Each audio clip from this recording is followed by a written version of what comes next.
ကိုယ်တိုင် boost လုပ်တဲ့သူတွေတည်ထားတဲ့အချက်ပြောပြပေးပါမယ် boost now ကိုနှိပ်ပြီးတော့ကျွန်တော်တို့ promo လုပ်တော့မယ်ဆိုရင် TikTok ကိုရွေးပြီးတဲ့အခါမှာအောက်ဆုံးက term condition နဲ့ TikTok policy ဆိုတာတည်ထားဖို့လိုပါတယ်အဲ့ကောင်လေးဖတ်ထားမှာလားဘာလို့ရမယ်ဒါဘာရှောင်းမယ်ဆိုတာတို့ပြီးတော့တည်ထားနိုင်မှာပေါ့နော်အဲ့တော့ကျွန်တော်ဒီ pay ဆိုပြီးဝယ်လိုက်ခင်မှာဒီ agree to follow တဲ့ဆိုပြီးတော့လေးမဖြစ်မနေဖတ်ပြီးခင်ကြမှာလေးလာထားမှာဖြစ်တဲ့အတွက်ကြောင့်အဲ့လေးကိုတည်ဖို့ရအတွက်တည်ပေးတာဖြစ်ပါတယ်ဒီမှာ term condition ဆိုရင်ကျွန်တော် boost service term condition ပေါ့နော် boost service အသုံးပြုသူများအတွက်မြန်မာလိုအတူတူစီကံချက်များဆိုပြီးတော့ကျွန်တော်ပြပြထားပါတယ်အသုံးပြုမိသူတည်ထားရမယ့်အချက်တွေပေါ့နော်ဘာတွေလဲဆိုတော့ဒီမှာအချက်တွေက order မတင်မီ3ပြောမယ့်အချက်ပါမယ် daily budget နဲ့ duration အဲ့ချက်လက်အသေးသေးပါမယ် no refund မူဝါဒ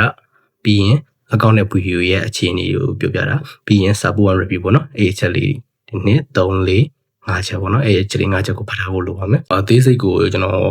နောက်ဗီဒီယိုမှာပြောပြမယ်ပေါ့နော်အခုလောဆယ်တော့အဲ့ထဲမှာကိုယ်တိုင်ဝင်ကြည့်ပြီးတော့ဖတ်လို့ရပါမယ်နောက်တစ်ခုအနေနဲ့က TikTok policy ပေါ့ TikTok policy ကကျွန်တော်စီရတတ်မှတ်ထားတာမဟုတ်ဘူး TikTok ဘက်ကကိုတတ်မှတ်ထားတာတော့မှဗီဒီယိုတင်လို့တော့ရတယ်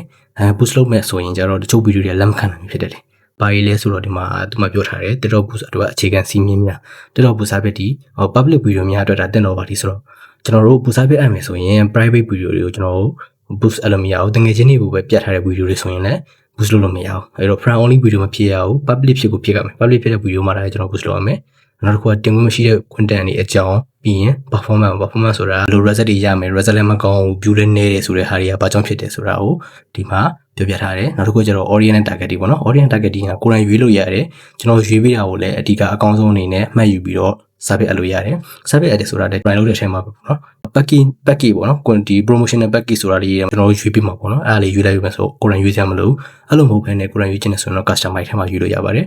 အဲ့ဒါ audience နဲ့ target တွေပေါ့နော်နောက်တစ်ခုက payment app လို့ပဲကျွန်တော်တို့ကဒီမှာကျတော့ payment တွေကိုလက်ခံပြီးတော့ payment တကယ်ဝင်မှာတာရယ် order တင်လို့ရပါတယ် payment မဝင်မဲ့နဲ့ order တင်တာဆိုရင်အကောင့်ပိတ်ခံရတော့၎င်းသူ့ရဲ့ TikTok အကောင့်ကိုလေလာပြီးတော့ robot ထူတာတော့၎င်းခံရနိုင်ပါတယ်အဲ့ဒါတော့ကျွန်တော်ဒီ payment app လို့ပဲပေါ့နော်အဓိကတော့ကျွန်တော်တကယ်ငွေလွှဲထားမှတာရယ်တကယ် order တင်ဖို့ပေါ့နော်